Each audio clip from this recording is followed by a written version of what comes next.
From automation and analytics to customer experience and cutting-edge innovation.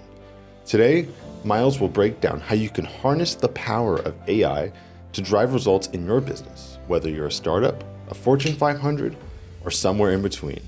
AI will help you grow for the future of your business. To the rhythm of my intuition, anything I want, I speak into existence. That's how I'm. All right, let's do it.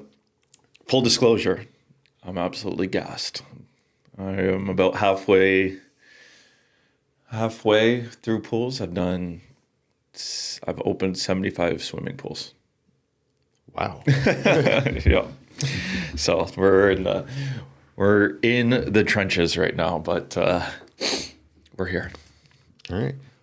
So Myles, what excites you the most about the current state of AI, and what potential do you see for its future? I'm so excited about it. I was saying this actually last night at dinner. Probably, when I was early 20s, I was leveraging the internet to drive business results for summer skates and the big ball, and continue to do that. And I believe everyone should. I think it's a tool that's it's underrated. We're connected to 5 billion people. I could go on and on and on. But I always said, wow, imagine what it was like to be building on the beginning of the wave of the internet, 1996, 97, 98, and then like up to the dot-com bubble. Just because it was so new and so many things were getting built on top of it. And if you get a trend like that, like a technology trend that's that disruptive, like the amount of opportunity that just comes, if you're just in there paying attention, doing like just working on it at all, the opportunity is endless. And I said that for years and years and years, and it felt like there would never be another one like that. Like I guess that's naive, but I was like, there'll never be like another internet shift like that. And then, I don't know, maybe it was 2020-ish. Yeah, it was probably around there. Like crypto started to pop up and the blockchain and that technology. And I was hopeful that was something, and it still will be, but it's not that exciting wave. Then the AI wave kind of started, which really was open AI, and specifically their consumer-facing product, ChatGPT. When they released that, that's when everything started to change. And I dove into it immediately, started using it every day.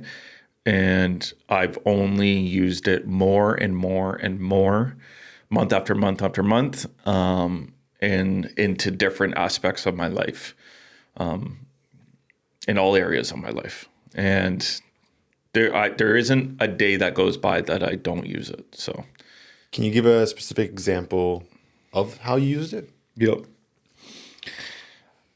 I use it as probably the most as like a thought partner. I have a lot of ideas, and it's just someone to like bounce back and forth like ideas from, and kind of like flush them out. Are they good? Are they bad? Do they make sense? And be able to explore them. And the rate that you can do that is incredible. We are having the discussion of Grayson, if he's getting him baptized or not, kind of looking into that. And, kind of on the church's website, it's like, if the next time you come to churches, you're going to baptize your kid, like you shouldn't do it, pretty much. That's essentially the thing. Then we started talking about like the life lessons from religion and what that comes from it. I was like, well, we could just pull like all the top lessons from all the religions, right? So I go to ChatGPT, I say, this is what my problem is.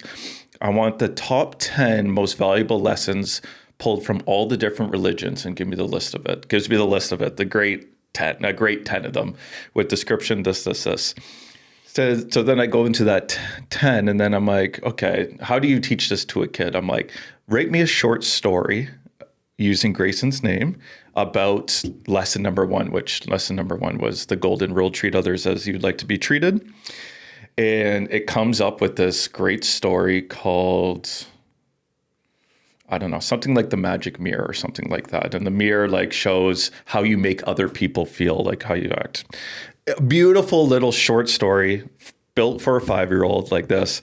Then I went back and forth to that too. And then I was like, oh, okay, what if I wanted to turn this into a series of children's books? And I'm like, so then I'm going back and forth, like, what would that look like? Come up with a bunch of names of it, all these pieces. And then I'm like going through this. So now like the thought partner, like now we're going back and forth on this. I'm exploring this idea, being creative with it. And then the second layer of that is like, okay, if I want to go forward and execute, call it that business. Side note, my brain always goes to turn into a business too. It started off like just for the kid, and then but then I'm like, okay, what's that look like? So we have these series of children's books, right? Call it, there's 10 books for the 10 rules, even though you could do a bunch of variations of it. But from the consumer part, I could be like, okay, give me your kid's name, your dog's name, their favorite stuffed animal, give me all the information, and we'll customize the story for your kid.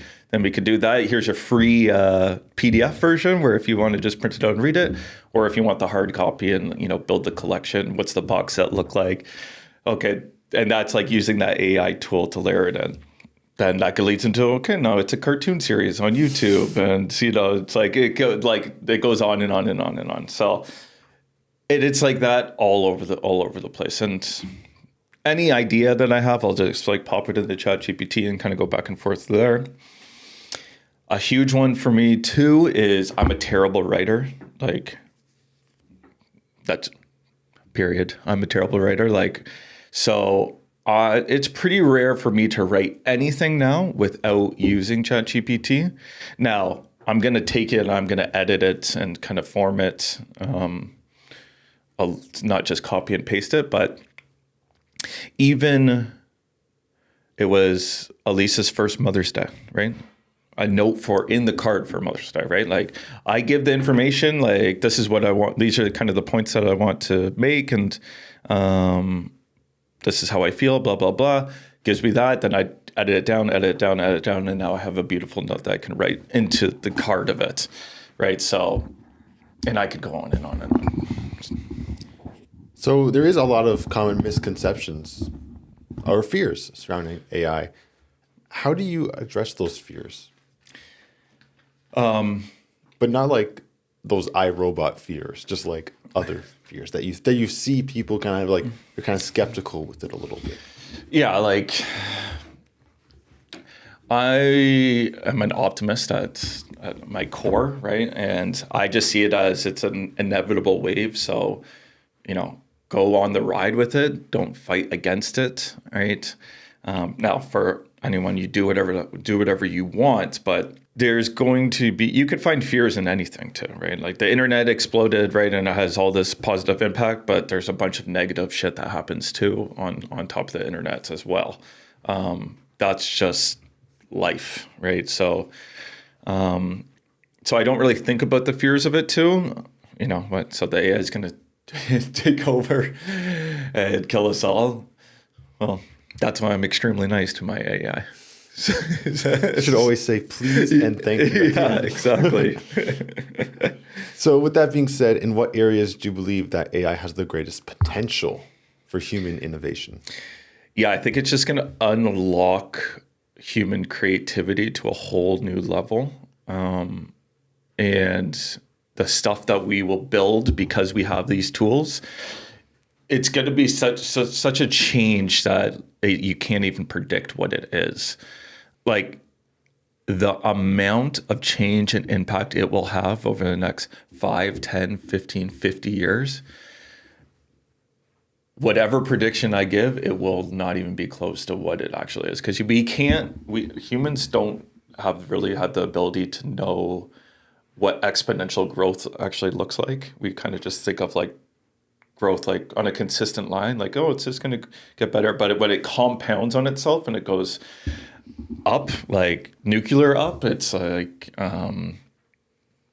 we can't see what's going to happen. But I just know from my standpoint is I'm going to use it. I'm going to use this tool. I'm going to become a master at this tool, and I'm going to leverage it for my life and my businesses. And just like the example I gave of, I had the idea quickly led to like a children's book series. It's like how quickly I can go from idea to like concept to something real just gets shorter and shorter and shorter and shorter.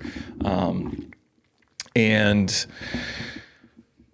yeah, the amount of tasks that it can complete, stuff that's like the stuff that I especially hate doing. The boring work. The boring work, yeah. Like the amount that it will be able to do to free up for more creative thinking and expansion and stuff like that. And I just can't see any area in our world where AI doesn't touch it. What advice would you give to someone who's just starting to explore the possibilities of AI? Just use it. Like really just use it. I don't see any excuse to not use it, right? Like you're just sticking your head in the sand. If you're not, there's tons of free ones. Like ChatGPT has a free service where you could just go there and just start and just commit to yourself like 30 minutes a day. I'm just going to talk back and forth with this thing. And that's the only true way to see how you can use it. Like I use it in a certain way. I'm sure like someone with like a coding brain or an engineering brain, they use it in a completely other way, right? But use it for yourself in whatever areas that you want to. Become a practitioner of it, right? Don't just sit on the sidelines and have it unfold around you. Be in the game. That would be a bit my advice. Just use it. We got to use it more. Like this summer, we'll be using it more. Can you share a personal experience that highlights the transformative power of AI? Definitely.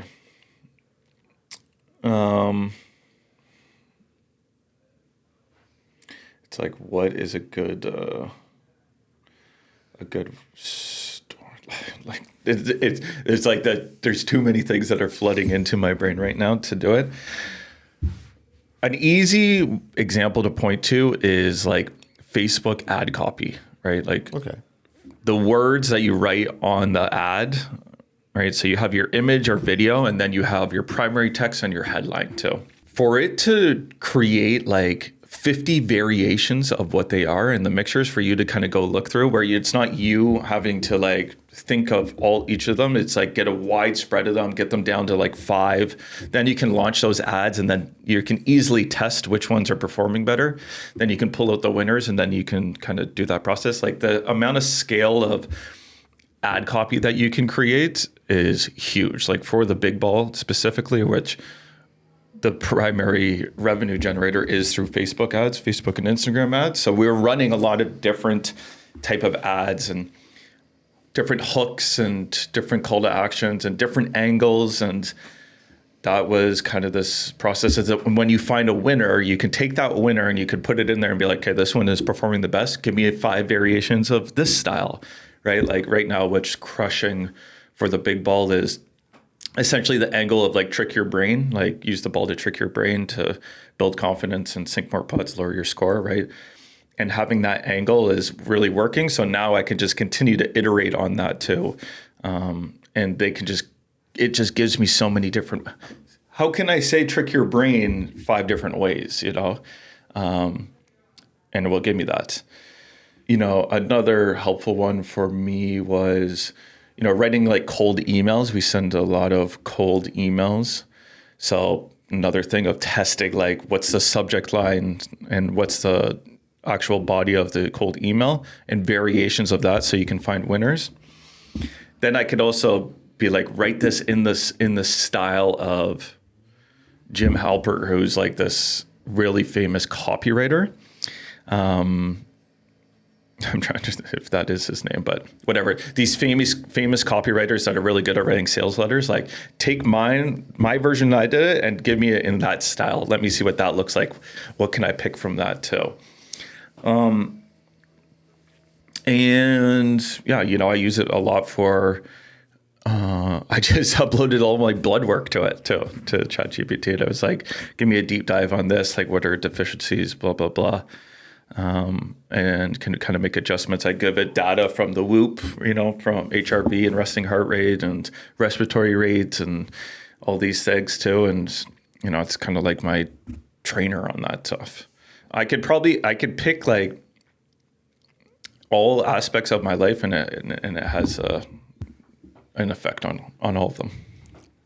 How do you stay informed and up to date on some of like the latest advancements and trends in the field of AI?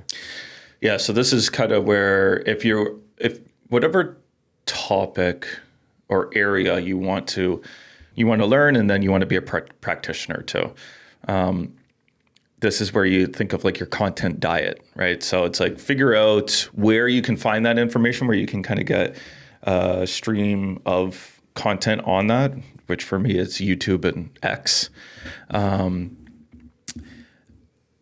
just always have an eye open or ears open to see what pops up,